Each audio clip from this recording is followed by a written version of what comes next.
All Souls Unitarian Universalist Church, building community, inspiring growth, creating change. Here in the heart of Kansas City, we come together to create this hour of shared reflection so that we might be renewed in courage for these times and inspired to lives of greater dignity, higher purpose, deeper generosity, and more effective action. May the words and music and images that we offer today nourish our best selves, calling forth abundant wisdom and love, a love that has the power to overcome both loneliness in the heart and oppression in the world. Welcome to our service. Arise, O souls, all arise.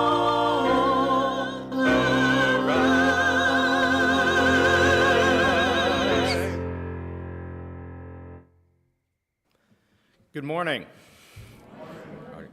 My name is David Dajka. I'm a member of the congregation here, and it's my pleasure to be able to welcome you here, whether you are in the room with us or online. We're glad that you are here. Your presence enriches all of us in our time together.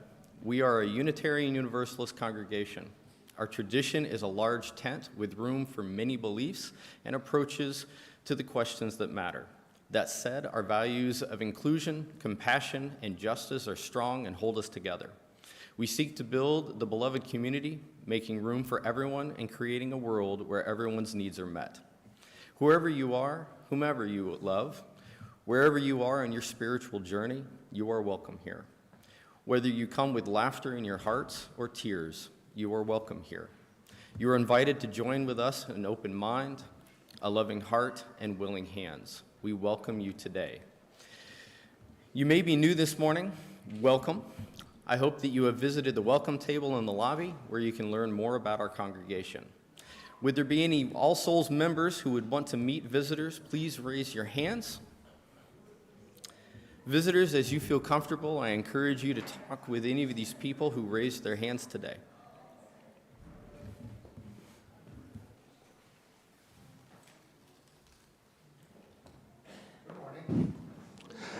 I'm Anthony Edwards, and I'm the music director and director of worship arts here, and the worship arts part is the part of me that gets to work closely with our tech team in the back. And today is a sad, happy day sad for us, happy for Haley. She's finished her master's, and she's going to be moving back upstate New York to be with her fiance and start her career in sound design.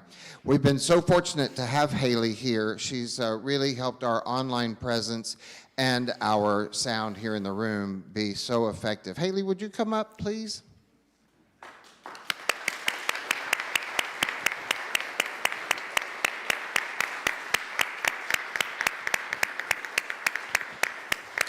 We're so grateful, Haley, that you've shared your time and talents with us. And the whole time Haley's been here, her fiance has been building a house for them in upstate New York. So I hope that will help you in your furnishings for your house. And it's a little gift card from the church and from Erin and from me and from everybody here at All Souls. We're so thankful.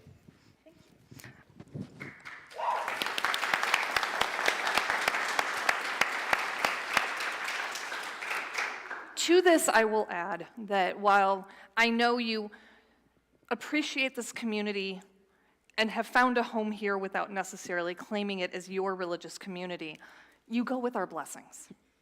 And so I bestow upon you the blessings that you will be safe, that you will find joy, and that as you find the ways in your life of moving forward into where your career is going and the marriage that's going to start in a year, that they be filled with joy and happiness and meaning. I love you, sweetie.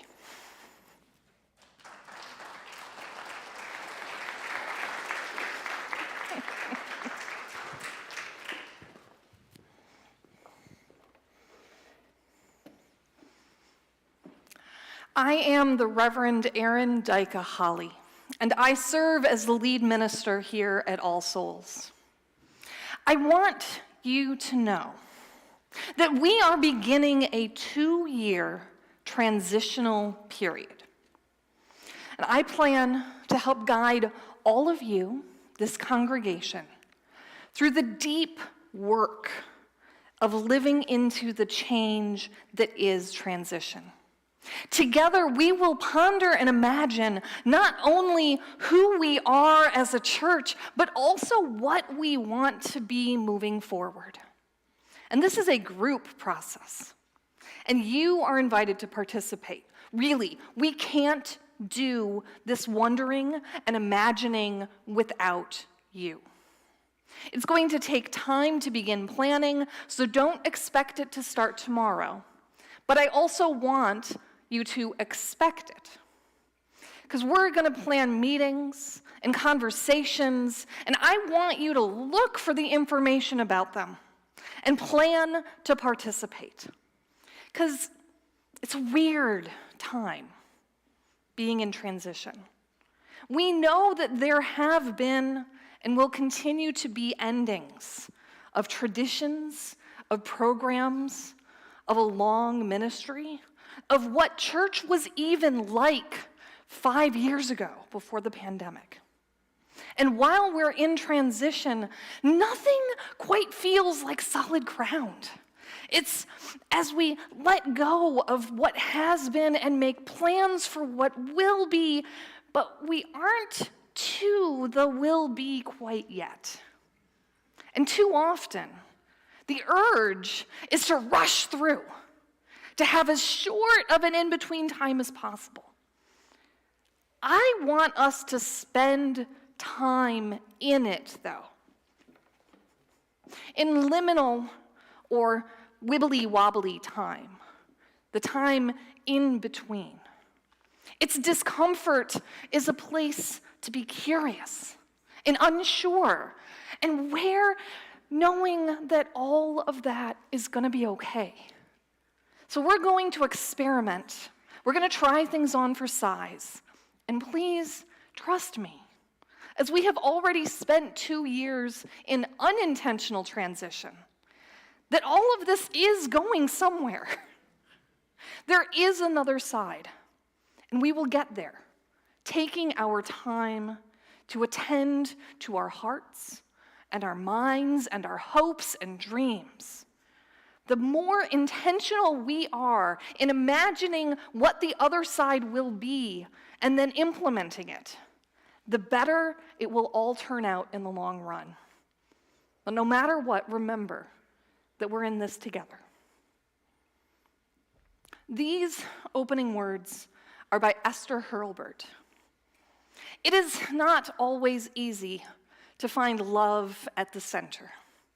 There is not a set of easy instructions numbered 1 through 7 or maybe 8. It is not always easy to find love at the center. Today, in Covenant, we celebrate our living tradition, which invites us to take deep breaths of fresh air into the newness of every day, so our minds and hearts and spirits will be continually nourished. It is not always easy to find love at the center. So for today, we gather in Covenant to celebrate the reality that love is at the core of our beings, and that love will guide us if we open ourselves to the challenges which love requires of us. May we accept this challenge with dignity and grace. Let us worship together.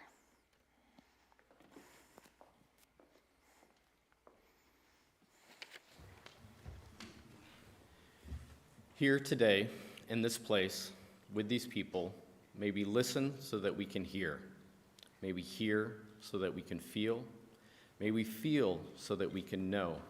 And may we know so that we can change ourselves and this world. May this chalice we light our way.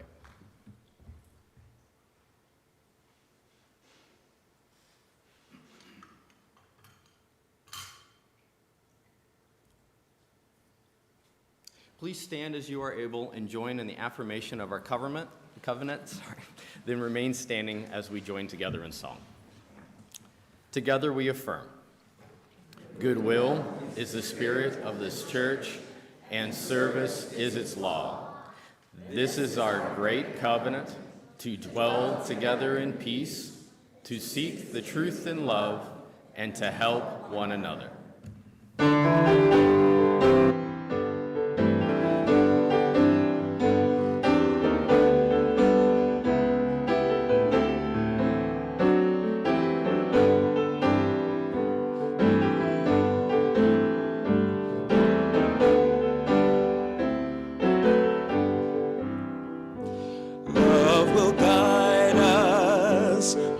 Has tried us, hope inside us will lead the way on the road from greed to giving. Love will guide us through the hard night. If you cannot sing like angels, if you cannot speak before thousands, you can give from deep within you. You can change the world with your love. Love will guide us. Peace has tried us. Hope inside us will lead the way on the road from greed to giving. Love will guide us through the hard night.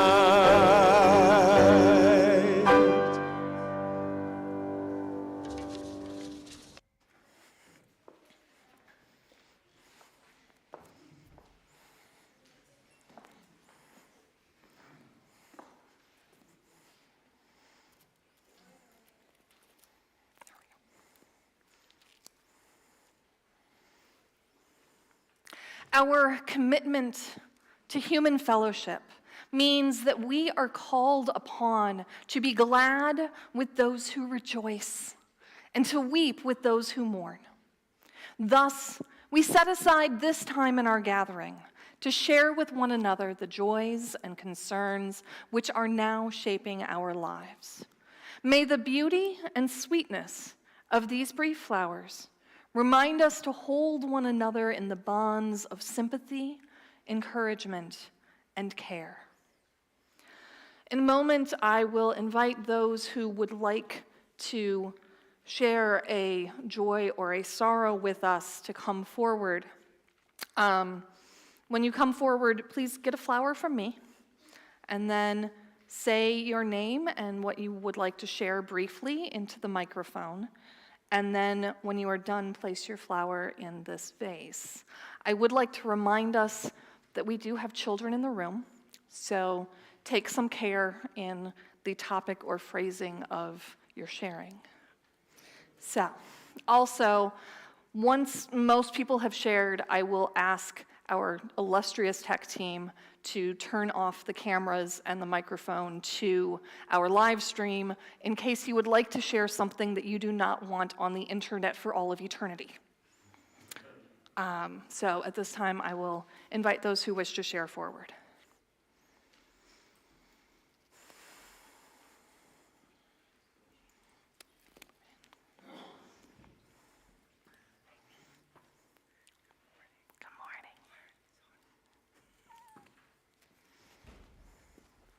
Good morning, everybody. I'm Brian Doyle. I have a couple concerns and a couple of joys. I'll start with my joys. And the first joy is serving you on the Board of Trustees and learning more and more about this wonderful congregation brings me much joy. And on Thursday, I got to see one of the most beautiful plays I've ever seen at Starlight Theater, West Side Story, conducted by our illustrious musical director, Anthony. Me and my moms and myself went, and it was phenomenal, just phenomenal. Those are my joys. My sadness, I want to start with, my mom's lost their cat Buddy. He was a wonderful cat. And I miss him, but he was a good pet. The other joy I forgot, the Democratic Convention gave me such strength and hope. I loved it. I loved every second of watching it. Thank you very much. Have a good day. I'm so happy to see you all. Thank you, Brian.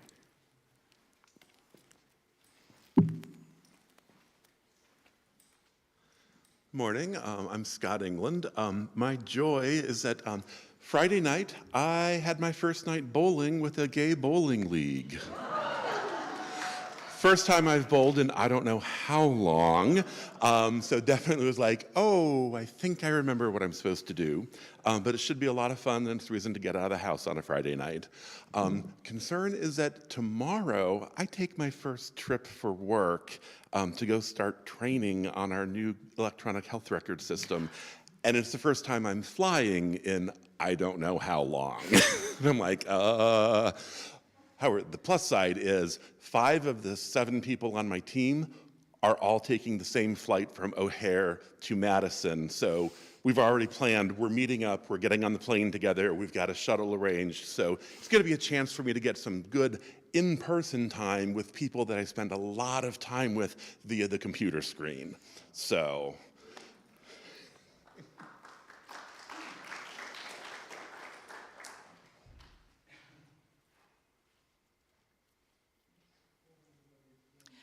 I'm Jean Patterson, a member of the congregation, and I'd like to share a moment of joy that I experienced this weekend in an unlikely place, Knucklehead Saloon at a concert there. There was a young girl with special needs. People took care of her. The lead singer in the band noticed her, dedicated the concert to her. Kindness matters.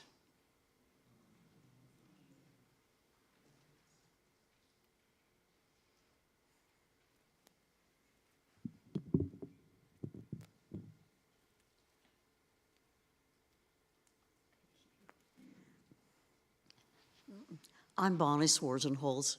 Many of you knew my partner of 36 years who passed away 3 years ago. One of our customs was we went to breakfast every morning. That's what he liked to do. His birthday is tomorrow, would be 89 years old. So in honor of his birthday, which I've done every year, I go by, pick up the everything bagel and the cup of coffee. I take it to the cemetery and give him a morning breakfast of his bagel and coffee for breakfast. Then we break up this bagel so the squirrels and birds can have it. And that's our birthday custom. Thank you.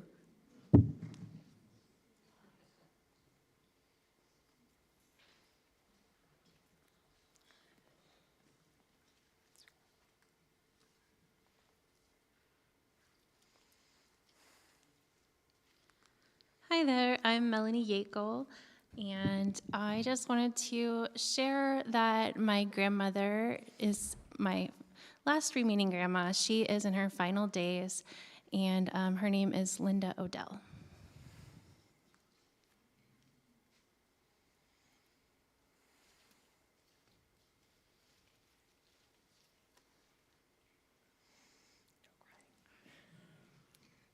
So as you guys might have heard, Haley is leaving us, leaving me specifically. And I am so happy for them that they're going on and pursuing everything that they deserve in life.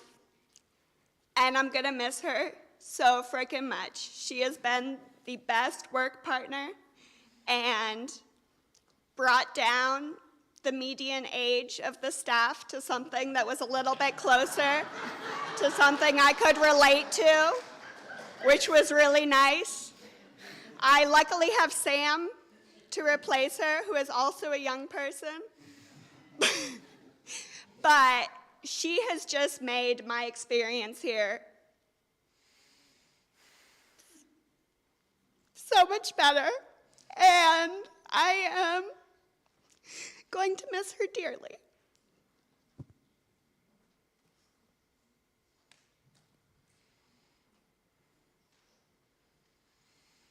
At this time, as soon as Mika returns to her desk,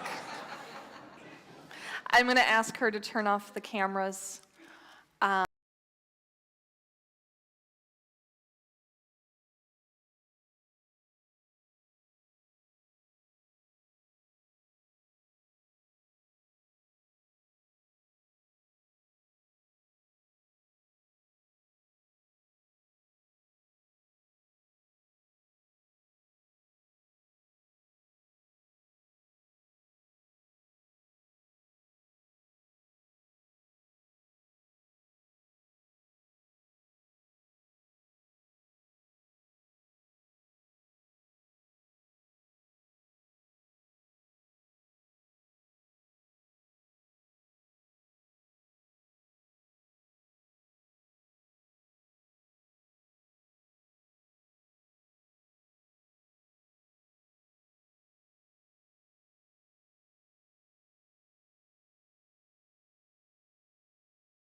We can turn the cameras back on, and I will place this one final flower for all of the outreachings of the Spirit that abide unspoken in our hearts. And I invite you to read aloud with me our words of response written by Rebecca Parker. Even when our hearts are broken by our own failure or the failure of others cutting into our lives, even when we have done all we can and life is still broken, there is a universal love that has never broken faith with us and never will. Thank you. Let us sing our children to their classes.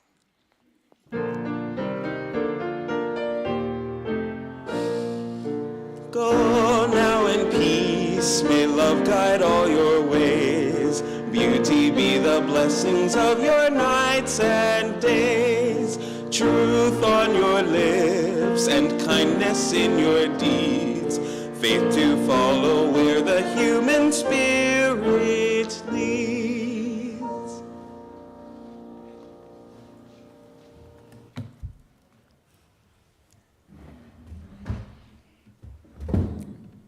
Hi, my name is Haley Sylvester, and I've worked here at All Souls for about 2.5 years. I usually sit in that back corner by the soundboard, but today I volunteered to do the offertory since it is my last day. And I now owe people $4 because I cried. So let's get into it. And I also promised Anthony I wouldn't curse, so let's freaking do this. My time at All Souls has been one of the best experiences of my life. Working with Mika and Erin and Kendall, Anthony, and everyone that I work with here has been a true joy. I truly cannot ask for more amazing people to work with every week. Since starting here at All Souls, we have made several improvements due to your generous donations. We have replaced the front projector with a shiny new one, improved our video quality, and can say with confidence we can almost definitely stream every week. We have been able to ensure the overall quality of our online stream and strive to make it as great as our live services. In Conover, we've streamlined the entire system, making it easier for congregation members and rental people to use. And my personal favorite, our sound system no longer feeds back on a semi-regular basis. This is not a complete list, as we would be here all day if I listed every improvement. But the tech team would not be able to continue to improve or hire amazing people like Sam Toskin, your new sound tech, without your generous donations. I say with a full heart, I will miss all of you dearly. For those I know well and those I don't, never stop being a kind and loving community. The offering will now be given and gratefully received.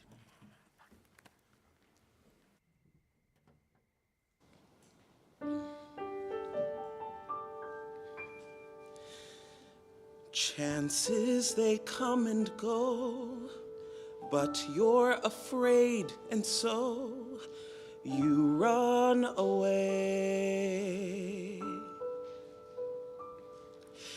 And when a chance is there, make believe you don't care.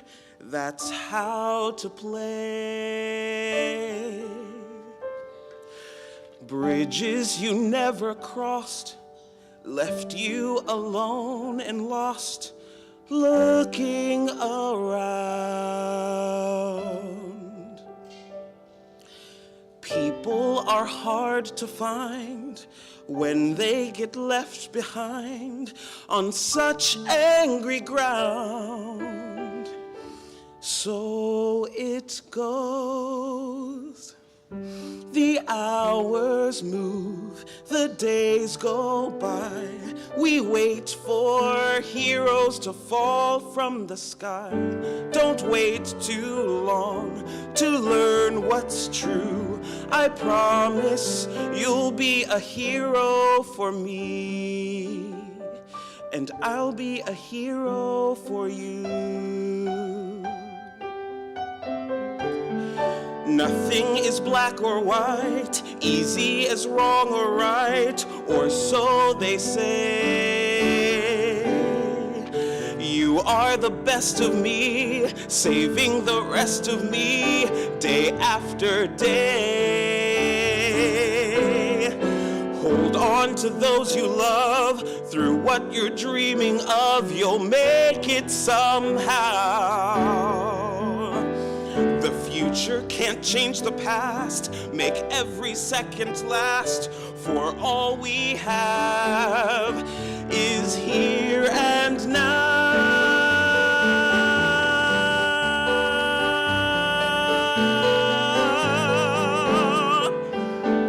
I finally know what's really true. I promise you be a hero for me, and I'll be a hero for you.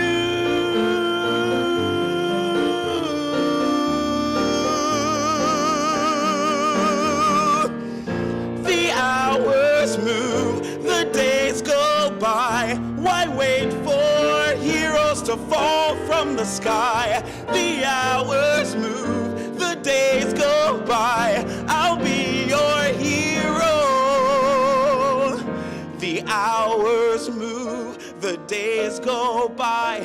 Why wait for heroes to fall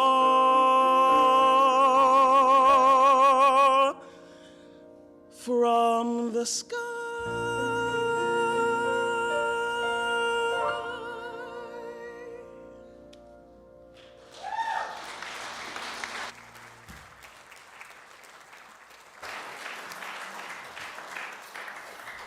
Please join me in the dedication of our offering. We dedicate our offering and our actions to the mission at the heart of this congregation, to build a respectful, caring community, to inspire personal and spiritual growth, and to create change toward a just and compassionate society.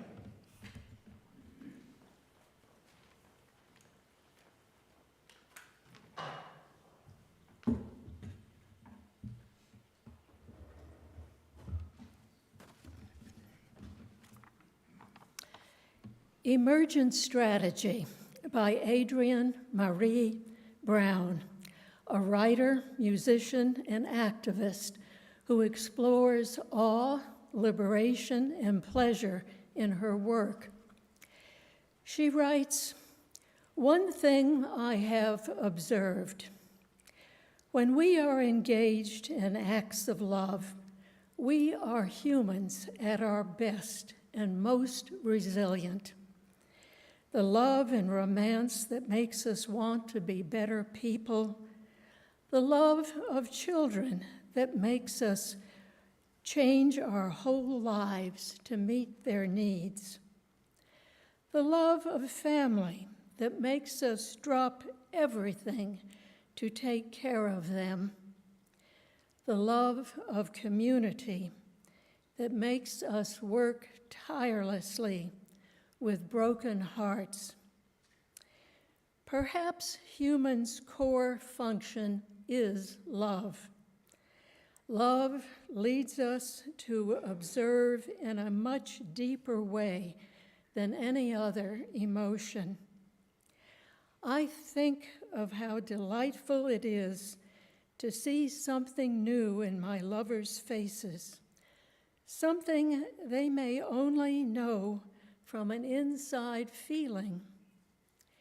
If love were the central practice of a new generation of organizers and spiritual leaders, it would have a massive impact on what was considered organizing. If the goal was to increase the love rather than winning or dominating a constant opponent, I think we could actually imagine liberation from constant oppression. We would suddenly be seeing everything we do, everyone we meet, not through the tactical eyes of war, but through eyes of love.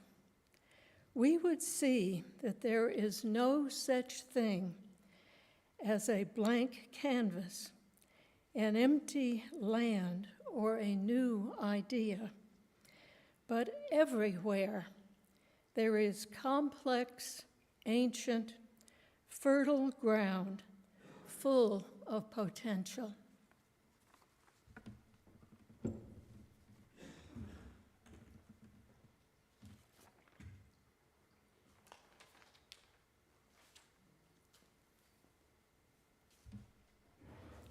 Good morning. I'm Andrea Johnson, a last-minute substitute for Richard. From Love is the Heart of This Church by Dan McCannon, the Ralph Waldo Emerson Unitarian Universalist Senior Lecturer at Harvard Divinity School. In the last few decades, Unitarian Universalists have increasingly come to understand ourselves as love people. Our enthusiasm for marriage equality is one expression of this. Another is the use of the phrase, side with love, to sum up our vision of social justice. As the Side with Love website currently puts it, we seek to harness love's power to stop oppression. The popularity of Side with Love is one of the main reasons that the Article 2 Commission was charged to put love at the center of the new language. They took this charge seriously. They also retained the social gospel understanding of love as human duty that must be manifested in social structures as well as interpersonal relationships. The new language affirms that love is a liberating power that we can use to transform the world. It is also something that requires discipline and that holds us accountable. Disciplined and accountable love, rooted in both Unitarianism and the social gospel, is an important part of the love theology I wish to carry into the future. But it's not the only part, or even the most important part. If we put all the emphasis on our duty to love the world and on holding one another accountable, we imply that love starts with us, but it doesn't. We can love others only because we have first experienced love. I wish that we, as Unitarian Universalists, could tell a love story that begins long before our individual stories and even before humanity's shared story. I want us to talk about love as part of the fabric of reality. When someone comes into our congregations, I'd like the first message they hear to be, "You have always been loved." Only after they've really had a chance to take in that would I want them to hear the corollary, "You are accountable to love other beings." "You have always been loved" was the core message of our Universalist predecessors, expressed first in theist language and later in a more cosmic vocabulary. Across the centuries, the message will always be the same. God is love. Love is God. Love will triumph over all. The Universalist Winchester profession affirmed, "We believe that there is one God whose nature is love."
Before I begin, I just want to give you a quick trigger warning that I will briefly mention gun violence about 3 minutes in. It was really hot in Phoenix at the end of June. So hot that when I was leaving Phoenix and our plane had to return due to a door indicator malfunction, we were delayed an extra hour because the inside of the plane was dangerously hot, having sat on the tarmac for a couple of hours.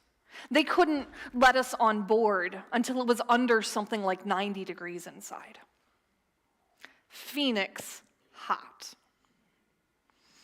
Despite the heat, the Unitarian Universalist Association held its General Assembly there in 2012, which is why I was there. Mostly, we walked from air-conditioned hotels to the overly air-conditioned convention center where you needed a sweater, to air-conditioned restaurants. But there was one night, and we did wait until a while after dark so that it would cool off a little, when I guess at least 1,000 of the participants piled into many coach and school buses to shuttle to the Maricopa County Jail, where Sheriff Joe Arpaia had detained at least hundreds, maybe more, I don't really remember the numbers, but hundreds of undocumented immigrants who had been living in Phoenix. There were so many detained that they were housing many of them in big tents in the desert outside of Phoenix.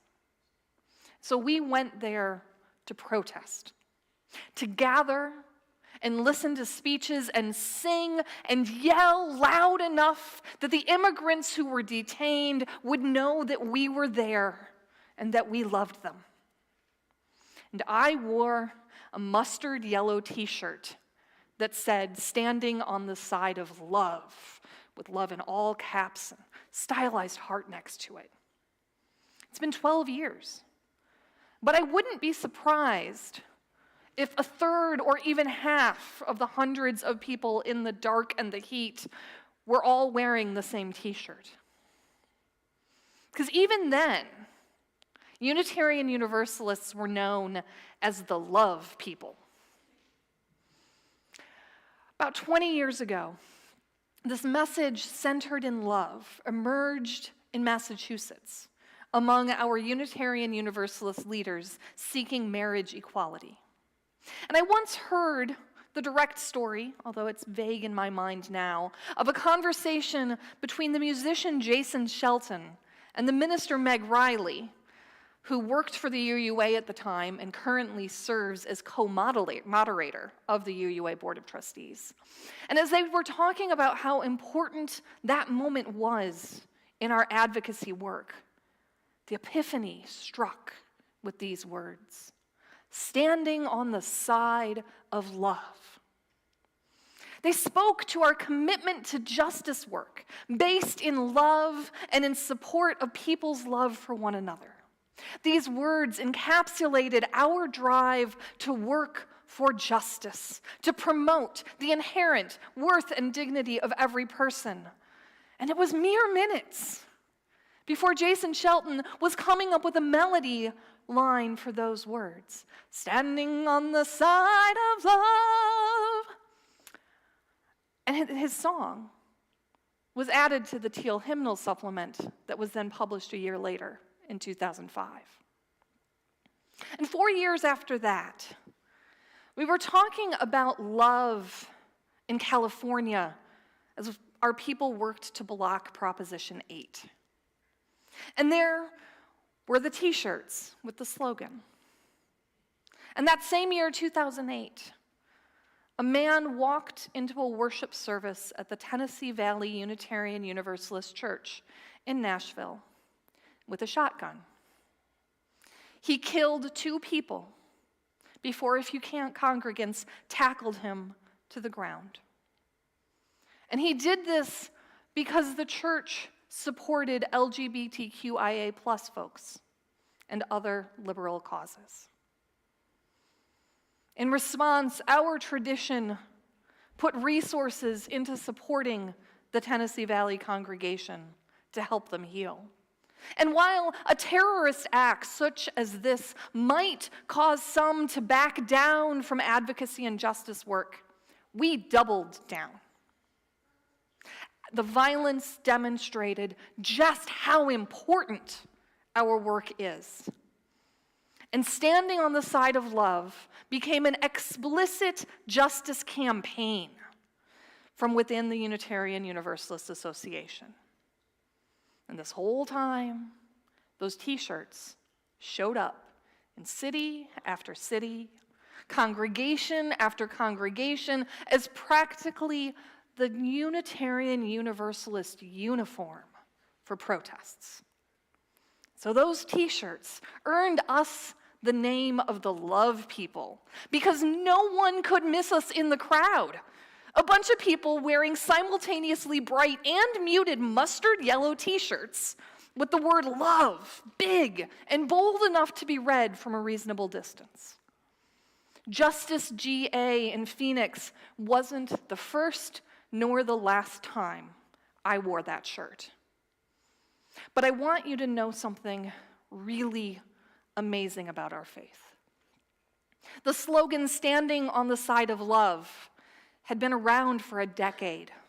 And everyone was singing the song in their congregations and at General Assembly, and some of our disabled UU leaders spoke up that the word standing left them out. I'd never considered this possibility, but I've always been able-bodied. And I hadn't put my perspective into the chairs and scooters that so many people utilize to get around, because standing isn't for them the simple thing that it is for me. And as you would imagine, plenty of people were angry that disabled leaders challenged the slogan. Because it was our slogan, right? It had been for a long time. And then we learn that our slogan about love and caring for everyone literally left some among us out. And that learning can really sting. That moment when your heart drops because you find out that you did something wrong, that you hadn't even known that you'd done something wrong. Sometimes it's easier to get angry at being told you made a mistake than it is to acknowledge your own mistake, change your ways, and make amends.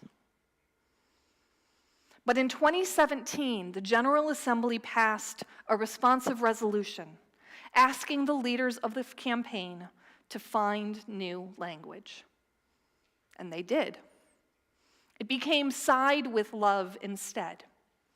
And really, that's why I don't have my mustard yellow t-shirt handy to show you, because it's buried in a box somewhere, because I won't wear it again. And I haven't actually made the effort to buy a new yellow shirt.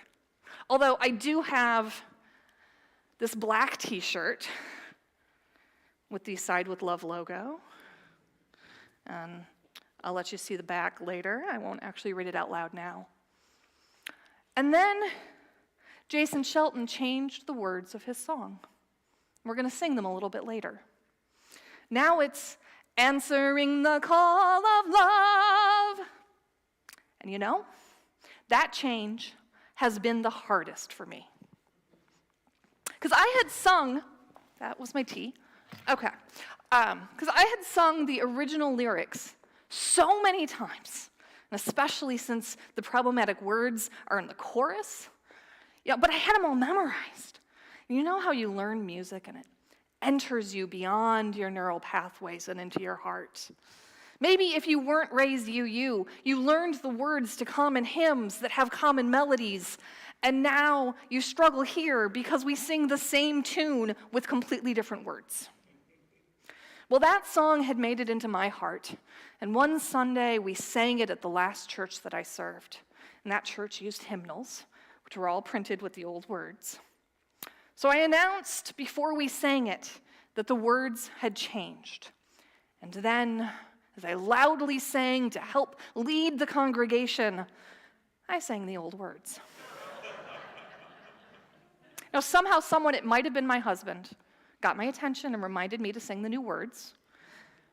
But then I messed up again afterwards when I explained away what I had done instead of actually apologizing. A member called me out on that after the service. She was angry, and with good reason. And I learned an important lesson about apologizing. Now, I apologize constantly. Maybe you do too, for bumping into somebody or for being late. But actually apologizing for real after making a mistake, now that's really hard. I've been working on it. You can try on the words in your mind. I realize that I caused you harm from my actions. It's no excuse that I didn't mean to. I hurt you. I apologize. And I'm going to make sure to do these things so I don't do it again. Ooh, that's hard stuff. And it's imperative stuff. Apologizing, changing our ways, accepting accountability.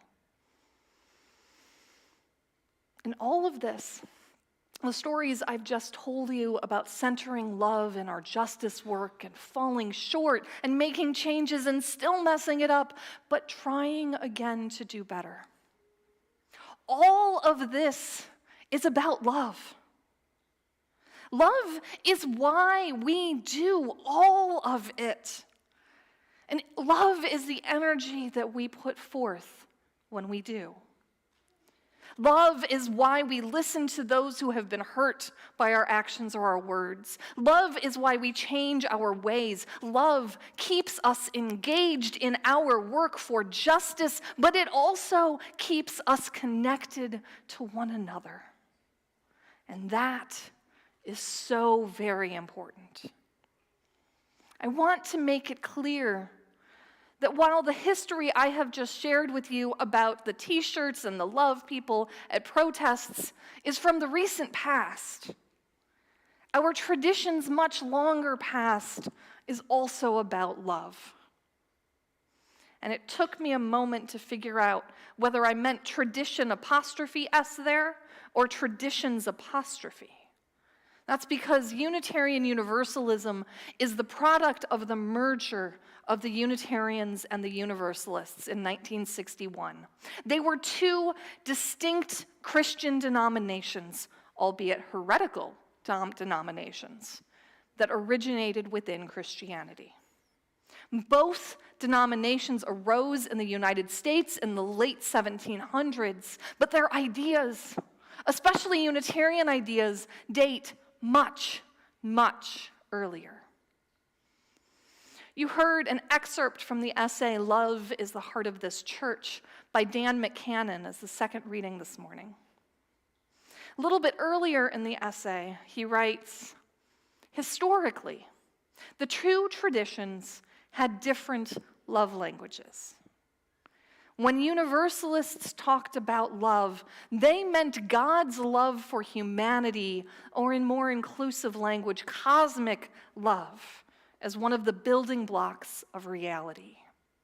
When Unitarians talked about love, they referred to the human duty to express love to God, to other people, and the world. And when Unitarians and Universalists came together in 1961, they kept only the Unitarian version of love and the principles.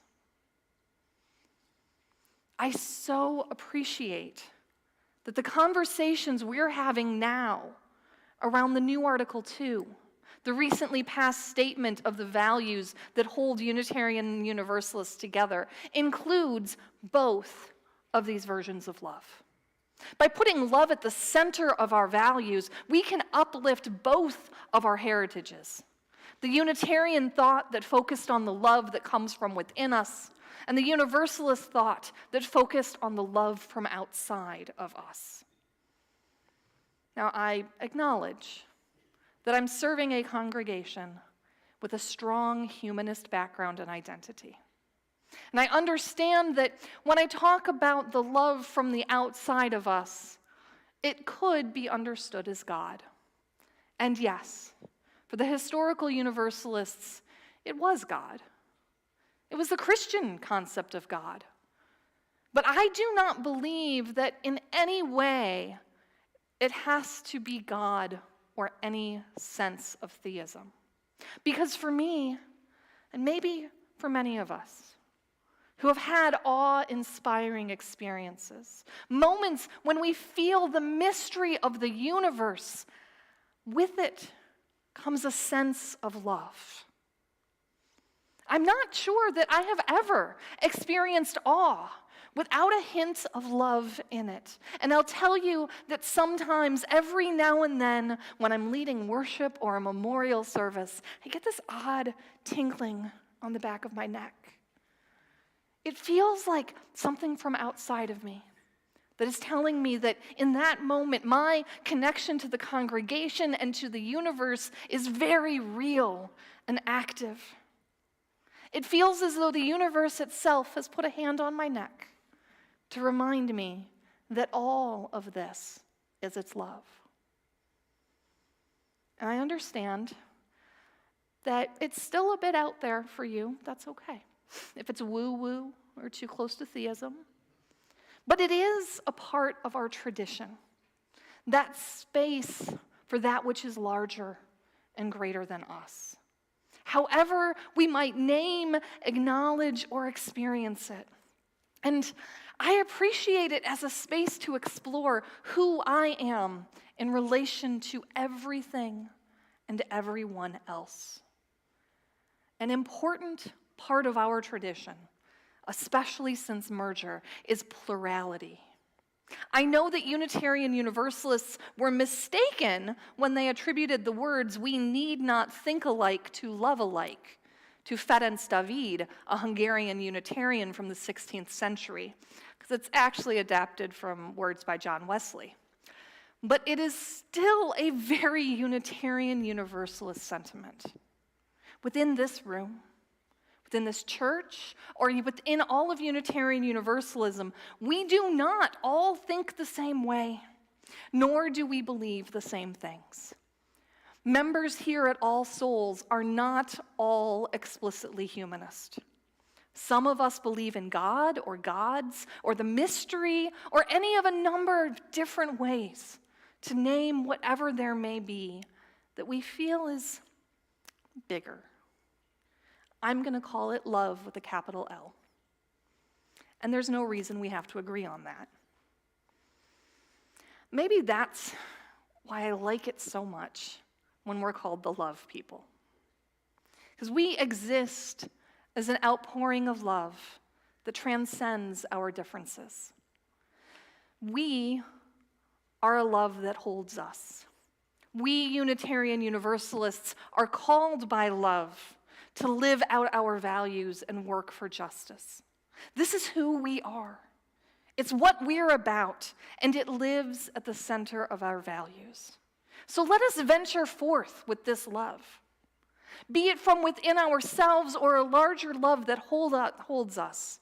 And let's keep earning that name, the love people. May it be so. I invite you to rise in whatever way feels right to you and join in singing Answering the Call of Love.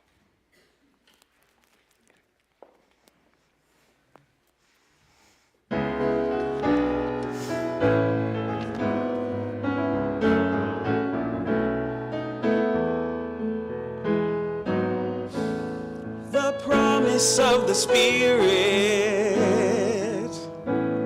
faith, hope, and love abide, and so every soul is blessed and made whole. The truth in our hearts is our guide. We are answering the call of love. Hands joined together as hearts beat as one. Emboldened by faith, we dare to proclaim we are answering the call of love. Sometimes we build a barrier to keep love tightly bound, corrupted by fear, unwilling to hear, denying the beauty we found. We are answering the call of love. Hands joined together as hearts beat as one. Emboldened by faith, we dare to proclaim we are answering the call of love. A bright new day is dawning when love will not divide. Reflections of grace in every embrace, fulfilling the vision divine. We are answering the call of love. Hands joined together as hearts beat as one. Emboldened by faith, we dare to proclaim we are answering the call of love. We are answering the call of love.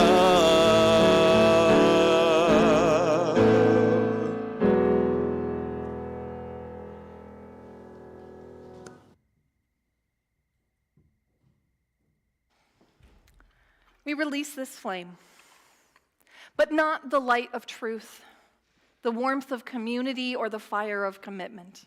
These we carry in our hearts until we are together again.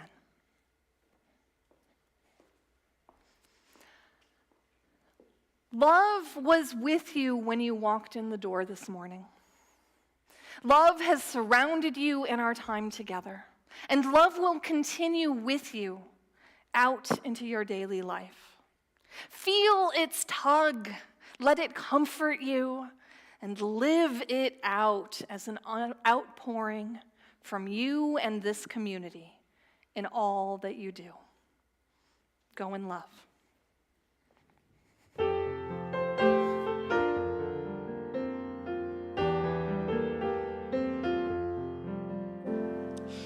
Peace, salam, shalom. Peace, salam, shalom. Peace, salam, shalom.